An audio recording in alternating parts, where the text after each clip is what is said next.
يضلل فلا هادي له وأشهد أن لا إله إلا الله وحده لا شريك له وأشهد أن محمدا عبده ورسوله أما بعد فإن خير الحديث كتاب الله وخير الهدي هدي محمد صلى الله عليه وسلم وشر الأمور محدثاتها وكل محدثة بدعة وكل بدعة ضلالة وكل ضلالة في النار. فقال الله عز وجل: أعوذ بالله من الشيطان الرجيم يوم نقول لجهنم هل امتلأت وتقول هل من مزيد وأزلفت الجنة للمتقين غير بعيد هذا ما توعدون لكل أواب حفيظ من خشي الرحمن بالغيب وجاء بقلب منيب ادخلوها بسلام ذلك يوم الخلود لهم ما يشاءون فيها ولدينا مزيد. عن أبي هريرة رضي الله تعالى عنه قال: سمعت رسول الله صلى الله عليه وسلم يقول: قرصت نملة نبيا من الأنبياء فأمر بقرية النمل فأهرقت فأوحى الله إليه أن قرصتك نملة أهرقت أمة من الأمم تسبح. رواه البخاري.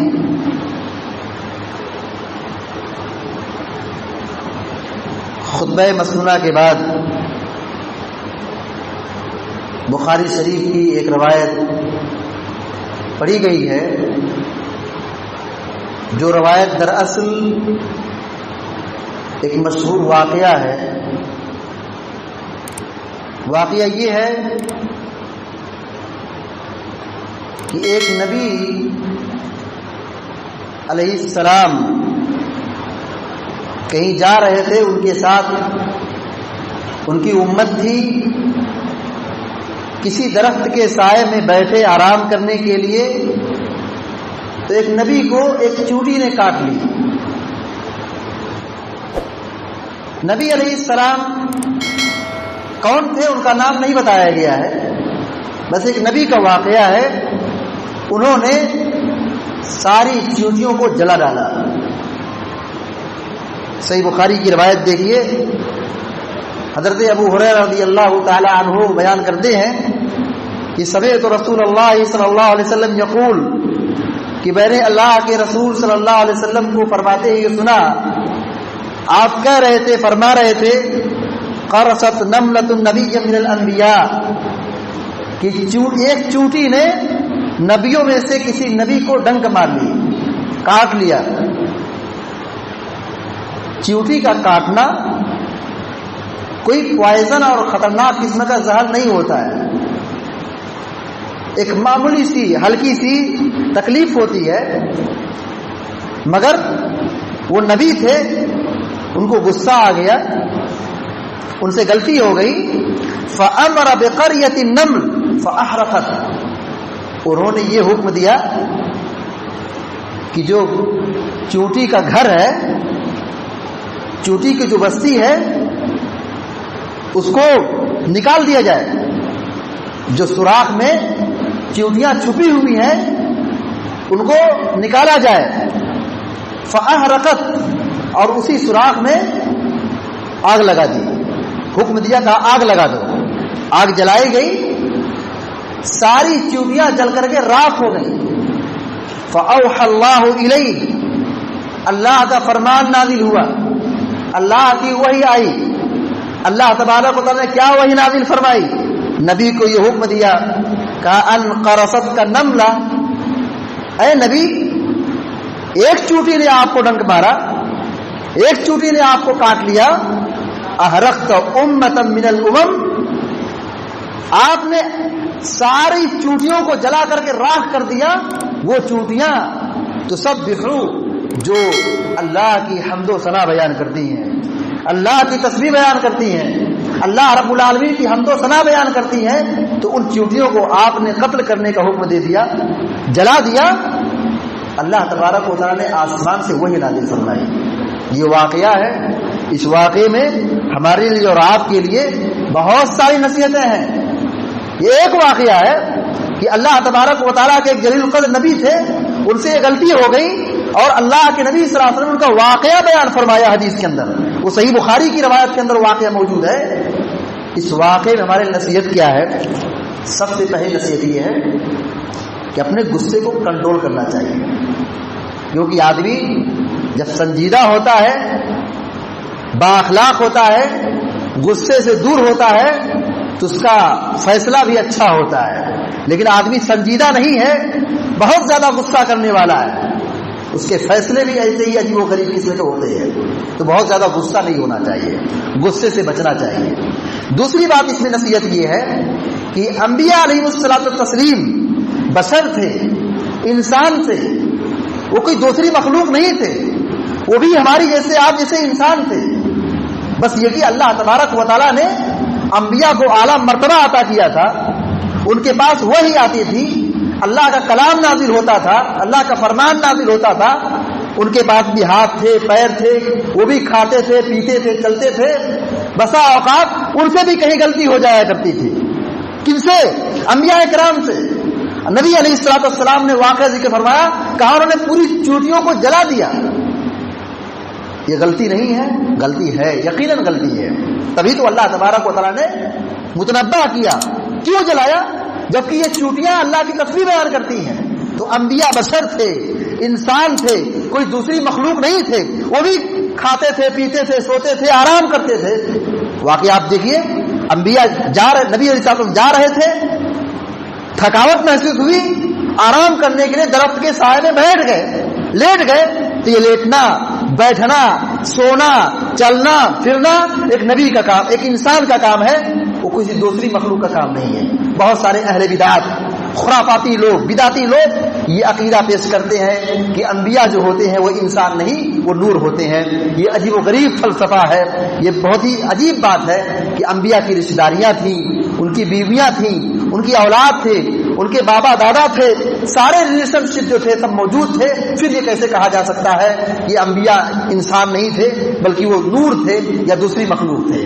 تو اس واقعے سے جو دوسری بات معلوم ہوئی وہ یہ کہ جتنے بھی دنیا کے اندر نبی آئے وہ سارے کے سارے نبی بشر تھے, انسان تھے, ہماری اور آپ کی طرح انسان تھے. لیکن اللہ تعالیٰ نے ان کا مقام اور مرتبہ بہت اعلیٰ رکھا تھا, جس مقام و مرتبے کو ہم سوچ بھی نہیں سکتے ہیں. اسی طریقے سے تیسری بات جو ملتی ہے نصیحت کے طور پر وہ یہ کہ اللہ رب العالمین کی جتنی مخلوق ہیں, اللہ رب العالمین کی جتنی مخلوق ہیں, ساری کی ساری مخلوق اللہ تعالیٰ کی حمد و ثنا بیان کرتی ہے. ساری مخلوق اللہ تعالیٰ کی تسبیح بیان کرتی ہے. حتیٰ کہ چوٹیاں بھی اللہ تبارک و تعالیٰ کی حمد و ثنا بیان کرتی ہیں. پیارے نبی علیہ الصلوۃ والسلام نے فرمایا ہے, صحیح روایت ہے, ترمذی کی روایت ہے, ان اللہ و ملائکتہ و اہل السماوات والارضین حتی النملۃ فی جحرها وحتی الحوت لا یصلون علی معلم الناس الخیر.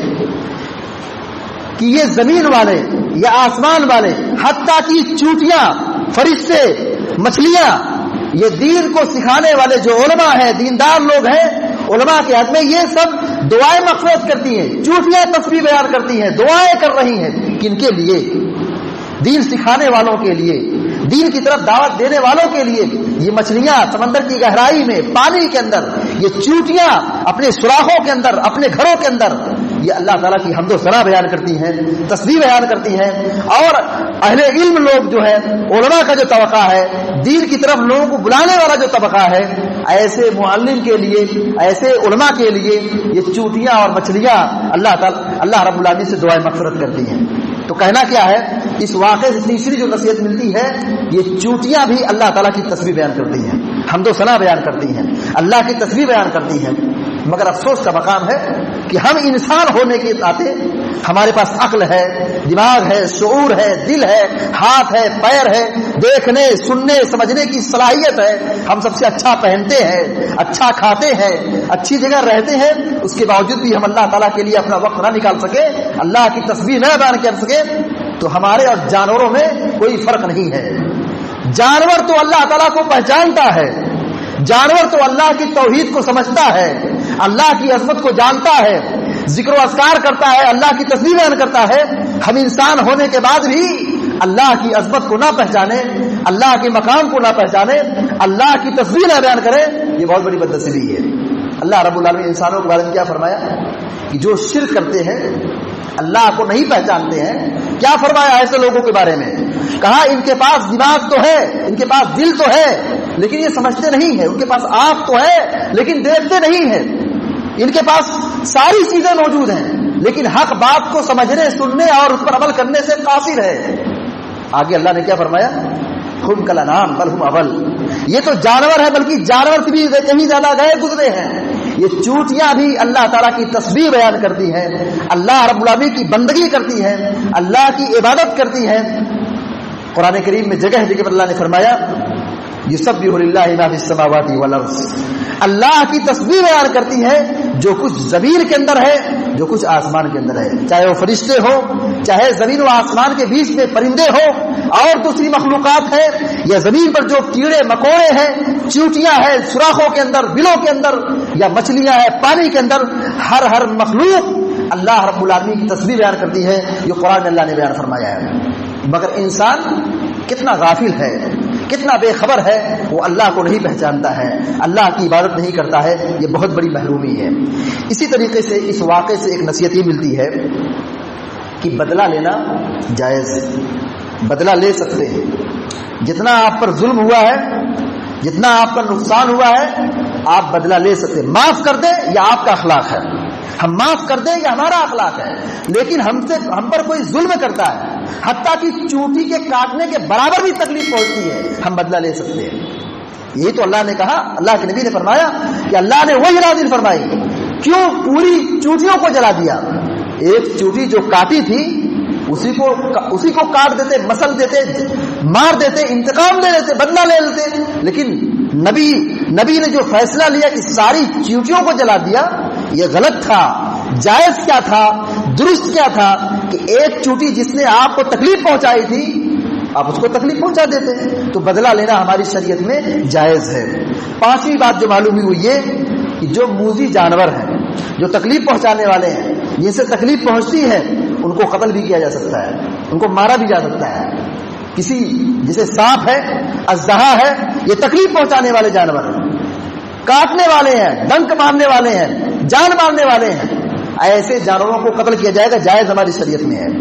اسی طریقے سے چھٹی بات جو معلوم ہوئی وہ یہ کہ آگ سے جلانا منع ہے، آگ سے کسی کو سزا نہیں دے سکتے ہیں، آگ سے داغا نہیں جا سکتا ہے، آگ سے کسی کو سزا نہیں دیا سکتی ہے، چاہے وہ زندہ ہو کہ مردہ ہو، چاہے وہ زندہ ہو کہ مردہ ہو، مردے کو بھی جلایا نہیں جا سکتا ہے۔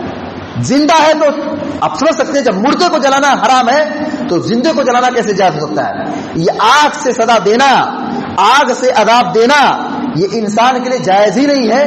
جو آگ کا مالک ہے رب العالمین ہے، وہ جہنم میں آگ سے عذاب دے گا، جہنم میں آگ سے عذاب دے گا، یہ اللہ کو اختیار ہے۔ اللہ کے سوا کسی مخلوق کے لیے یہ جائز نہیں ہے کہ وہ آگ سے کسی کو سزا دے یا آگ سے کسی کو جلائے یا مردہ ہونے کی صورت میں اس کو جلائے۔ نبی سے غلطی ہوئی، اللہ نے تنبیہ کی، کیا کہا؟ تم کو ایک چونٹی نے کاٹی تھی اور تم نے ایسی مخلوق کو جلا دیا جو مخلوق اللہ تعالیٰ کی حمد و ثنا بیان کرتی ہے۔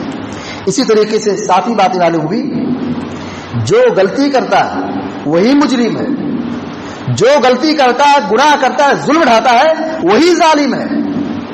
ایسا نہیں کہ غلطی ایک کرے سزا سارے لوگ بھگتے ہیں، جیسے کہ دنیا کا سسٹم کیا ہے، غلطی کوئی کرتا ہے سزا کوئی اور پاتا ہے۔ شریعت میں یہ تعلیم دی کہ جو غلطی کیا ہے وہی مجرم ہے، جو گناہ کیا ہے وہی گنہگار ہے۔ ایک کی غلطی، ایک کا گناہ سارے سماج پر فٹ نہیں کیا جائے گا، غلطی ایک کی ہے سارے لوگوں کو سزا نہیں دی جائے گی، مجرم کو ڈھونڈا جائے گا، پکڑا جائے گا۔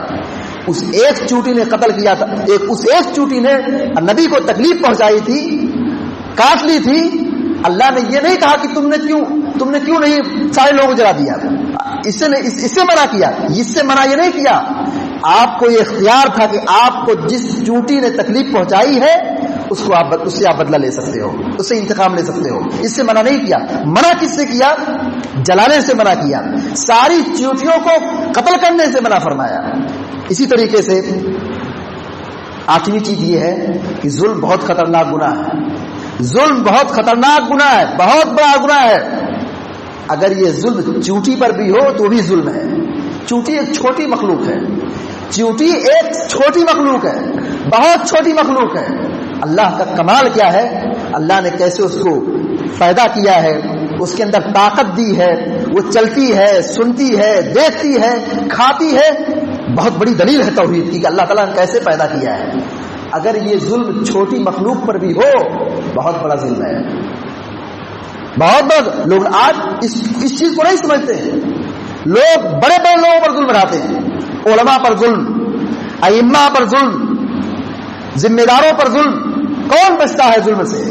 جس کے پاس پاور ہے, جس کے پاس طاقت ہے, وہ اپنی طاقت کا اور اپنے پاور کا غلط استعمال کر رہا ہے. ایک باپ ہے اپنے بیٹے پر ظلم ڈھا رہا ہے, ایک شوہر ہے اپنی بیوی پر ظلم ڈھا رہا ہے. ظلم کسی بھی طبقے پر ہو, چاہے غریبوں پر ہو, ذمہ داروں پر ہو, علماء پر ہو, عوام پر ہو یا جانوروں پر ہو, حتیٰ کہ سب سے چھوٹی جو مخلوق ہے چونٹی, اس پر بھی ظلم ہو رہا ہو, یہ بھی گناہ ہے. ہماری شریعت میں انصاف کی تعلیم دی گئی ہے, رحمت کی تعلیم دی گئی ہے, اور ایک دوسرے کے ساتھ مہربانی کی تعلیم دی گئی ہے. ظلم سے منع کیا گیا ہے. تو چونٹی پر بھی اگر ظلم ہو تو یہ بھی بہت بڑا گناہ ہے. اللہ تعالیٰ نے وہی فرمائی, اللہ تعالیٰ نے حکم دیا, نبی کو تنبیہ کی. کیوں جلایا, کیوں سزا دیا سب کو؟ جس نے تم کو تکلیف پہنچائی تھی اسی سے بدلہ لے سکتے تھے. 9ویں بات یہ معلوم ہوئی کہ اللہ تعالیٰ سب کچھ دیکھتا ہے, جانتا ہے.